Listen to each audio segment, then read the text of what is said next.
Hora da Verdade. Oferecimento.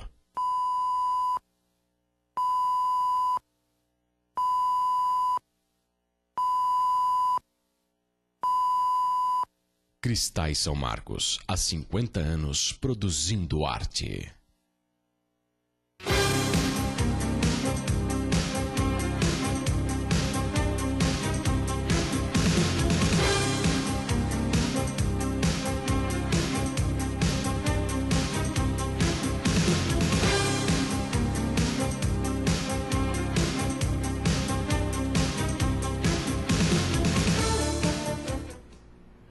Boa noite.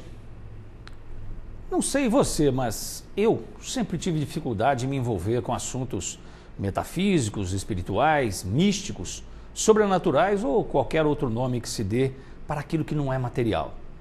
Não sei se por ser jornalista, mas como São Tomé, somente acreditei em algo ou em alguém depois de ver, filmar, fotografar, documentar e nos dias atuais postar no Facebook.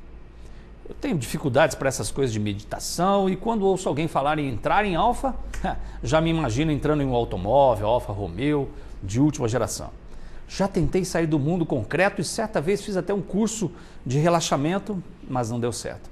Parecia que todo mundo conseguia, de olhos fechados, ver as gaivotas suavemente batendo as asas sobre o mar azul e eu ali, com um olho aberto e outro fechado, olhando para as paredes. Bem, fiz essa introdução para dizer que ando muito preocupado com o final do mundo, que segundo dizem acontecerá no próximo dia 21 de dezembro. Embora não acredite verdadeiramente nessa possibilidade, mas vai que... Bom, com este pensamento comecei a imaginar como aproveitar o restinho do que me resta. Escrevi em uma folha minha primeira atitude, um acerto de contas aí com o passado. Ir para a praia e encontrar as gaivotas que suavemente batem suas asas sobre o mar azul. Depois disso, mais concentrado, escrevi outra atitude, ficar mais próximo das pessoas que amo. Curtir cada minuto ao lado delas e dizer da importância que sempre tiveram em minha vida. Dividir meu tempo com outros, visitar um lar que abriga os idosos para sugar a experiência que, por vezes, subestimei daqueles que ultrapassaram 70, 80, 90 anos. De outra ponta, ir a um abrigo para crianças e no contato com elas tentar ressuscitar em mim o doce sabor da infância. Em letras garrafais, sublinhei retomar o romantismo. Ler mais Guilherme de Almeida, Carlos Drummond de Andrade, Cora Coralina. Colher flores e entregá-las ao carteiro, à menina da padaria, ao zelador do meu prédio. Cantar debaixo do chuveiro todas aquelas músicas que fizeram aí parte da minha história. Buscar a reconciliação com alguém que me causou ou que causei alguma mágoa. Ir para o alto de uma montanha, reunir os meus amigos, tomar ali um vinho, formar um grande ciclo e de mãos dadas, elevarmos ao céu uma oração, celebrando e agradecendo a beleza da noite e do dia. Ao finalizar as minhas ações, para antes que o mundo acabe, refleti que o mundo realmente vai acabando todos os dias pelas ações que não realizamos, pelas pessoas que não valorizamos, e os nossos sonhos sempre adiados. O nosso mundo real se desalinha cada vez mais por acreditarmos mais nos números revelados nos nossos cartões de crédito que nas revelações existentes no incontável número das estrelas do universo.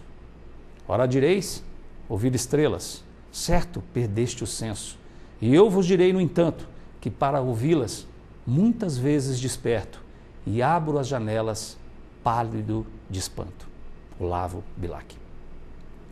Estamos começando mais uma edição nesta segunda-feira, 17 de dezembro de 2012. Ao seu lado, a gente faz aqui mais uma edição do Hora da Verdade, ao vivo e em cores para todo o Brasil, para todo mundo via internet, tvpox.com.br. Onde quer que você esteja, a gente está junto aqui fazendo esse programa com você e hoje fazendo o programa também com o nosso convidado, meu convidado, seu convidado também, o Fábio Gregório, que entende tudo de vinho, tudo e mais um pouco, Ô Fábio, eu comecei o programa aí falando um pouquinho dessa questão do final do mundo. E você tem um programa que começa, se não me engano, um dia após o final do mundo, que é dia 22. Exatamente. E você acredita um pouco nessas questões que o mundo vai acabar dia 21 de dezembro, um dia antes do seu programa? Boa noite, obrigado pela presença sua aqui com a gente. William, muito obrigado. Obrigado pela oportunidade mais uma vez de estar aqui, para a gente poder dividir um pouquinho a realização dos nossos sonhos, porque esse programa de televisão é a realização de um grande sonho, um sonho antigo até que a gente já tinha. E confesso para você, assim, a pulga atrás da orelha sempre fica. Então, também quero agradecer à TV Posse por estar me dando a oportunidade de chegar aqui 4 dias antes do fim do mundo, porque vai que o programa não estreia. Pelo menos a gente falou dele. Pelo menos a gente falou dele aqui, está registrado que iria começar. Não, mas na verdade eu não acredito. Como você disse na crônica, o mundo já vem acabando já há muito tempo, o homem vem destruindo através de suas desmatamentos na natureza, poluição, o papel que joga na rua, enfim, vários ataques que a gente está fazendo ao mundo. Então, poucas pessoas não sabem que o mundo já está se destruindo. E cabe a gente, ainda que estamos vivos, né, mudar isso, modificar isso. Essa é a nossa intenção. Inclusive, nós vamos conversar sobre isso daqui a pouco. Uma das nossas metas é como se comportar perante uma sociedade, perante uma comunidade, através do patrimônio cultural, através da cultura, através da educação, da forma de agir no nosso dia a dia. Muito bem, eu falei até dentro dessa crônica de abertura aí, que eu falei do vinho até, né, tomando um vinho e tal, porque o vinho também tem essa questão do congraçamento, né? Porque eu acho muito importante essas festas de final de ano, muito mais do que estar nos produtos mesmo, é claro, até no vinho como produto, ou qualquer outro tipo de champanhe, ou panetone, ou qualquer coisa assim. É mais o sentimento que pode agregar as pessoas em torno desses possíveis contatos de produtos, né, que é o vinho. O vinho tem também essa característica milenar de provocar um encontro entre as pessoas que celebram alguma coisa, às vezes triste, às vezes alegre, mas é uma questão de sentimento também, não é isso, Fábio? Concordo em gênero, número e grau. Eu acho que quando as pessoas têm no vinho o meio e não o fim, o momento fica inesquecível, né? O fato de você se reunir com a família, com os amigos e celebrar aquele momento, aquela ocasião, aí sim o vinho fez o seu papel. O problema é que muitas pessoas colocam o vinho como a primeira ocasião, a primeira situação. Querem glamourar o vinho, complicar o vinho. E na verdade não. Na verdade, o que a gente precisa fazer é apenas apreciar o vinho de uma forma correta, né? Porque ela tem sim as suas tradições e isso precisa ser respeitado. Como você mesmo disse, é uma bebida milenar, né? Já existe milhares de anos. Então, só temos que ter esse cuidado, mas apreciar cada momento junto à sua família, junto aos seus amigos, aquele momento inesquecível. Esse é o verdadeiro papel do vinho no nosso dia a dia. E pelo que eu entendi, até nas nossas conversas, que a gente ainda bem nós permanecemos nos contactando aí, a tua ideia, e você já falou isso outras vezes, até no programa mesmo, é popularizar um pouco mais o vinho, né? Eu lembro de você dizer, por exemplo, olha, eu queria que as pessoas fizessem assim, olha, ao invés de vamos tomar uma cerveja, vamos tomar um vinho, Exato. Como se fosse uma coisa muito natural, é isso mesmo, Fábio? Exatamente. Se a gente for, bom, minha família, meu pai trabalhava em produção de vinhos em Caldas, e isso já veio passando então de pai para filho, essa história. Toda vez que eu encontro uma pessoa na rua e a pessoa me pergunta, Fábio, qual é a curiosidade? Tem uma curiosidade, como é que faz o vinho? Como é que se faz o vinho do Porto? Como é que se faz um vinho verde? Você faz várias perguntas. É porque isso não está assim, como costume no nosso dia a dia, né? As pessoas não têm o hábito de se falar ou de se discutir. Então coloca-se o vinho de uma forma muito intangível. A partir do momento que isso passa a ser rotina, passa a ser uma coisa natural. Então a nossa meta é simplesmente fazer do vinho uma bebida normal, comum, que vamos ali tomar um chopp, vamos ali tomar um vinho, esse é o nosso objetivo. Agora, Fábio, e até aproveitando os seus conhecimentos, é claro que a gente vive num país tropical e o calor está cada vez, né, mais forte, então, não sei, aí você pode nos oferecer uma solução, porque às vezes você está assim e fala assim, vamos tomar um vinho, mas está muito quente para tomar vinho hoje. Existe uma possibilidade da gente tomar um vinho num dia quente? E qual vinho seria esse? De que maneira a gente poderia degustar um vinho num país tropical e até num mês, por exemplo, como esse que nós estamos vivendo aí, né? Primavera, verão? Exatamente. Hoje, por exemplo, choveu boa parte do dia aqui em Poços de Caldas. Agora não está chovendo, mas às vezes entra uma garoa fria ou não, né? E isso até pede um vinho tinto, né? Na verdade, o vinho branco, a finalidade do vinho branco é a acidez. A acidez provoca no nosso organismo uma sensação de refrescância, né? Como se ela baixasse a temperatura interna do nosso corpo. Ao contrário do vinho tinto, que tem os taninos, que é como se fosse um alimento. O vinho tinto ele não é filtrado, o vinho branco é filtrado, é um vinho muito mais leve. E o vinho tinto, ele faz um papel também de nos aquecer, ele funciona como se fosse um vasodilatador, acelerando a circulação sanguínea no nosso organismo. Então ele tem aquela impressão que nos aquece. Mas esse negócio que tem que tomar vinho branco no verão e vinho tinto no inverno, não é correto não. Sim, o clima favorece muito, claro, você não vai pegar uma noite lá de 27, 28 graus, 30 graus e tomar um vinho tinto encorpado simplesmente porque você fala assim, eu quero tomar esse vinho para me refrescar. Aí tá errado, né? Mas nada impede de você, num jantar, tomar uma taça de vinho tinto junto com um prato, sem nenhum problema, acompanha. Da mesma forma, no verão, na beira da piscina, você pode tomar um espumante, um vinho rosé, que é um vinho mais leve, que não vai pesar tanto no teu organismo e vai provocar tanto a acidez no vinho branco quanto a refrescância, por exemplo, no espumante, sem nenhum problema. Agora, o vinho, ele deve ser bebido normalmente a uma temperatura X ou ele pode ser bebido gelado? Que tipo de vinho que a gente pode beber gelado ou na sua própria temperatura? Como é que funciona isso? O vinho tinto se recomenda sempre ser consumido aí entre 16, 18 até 20 graus, dependendo do vinho. Os grandes vinhos você pode tomar até entre 18 e 20 graus. Os vinhos tintos leves a tintos médios, de 16 a 18 graus. Por que isso? Porque quando você serve o vinho a essa temperatura, também abre os aromas.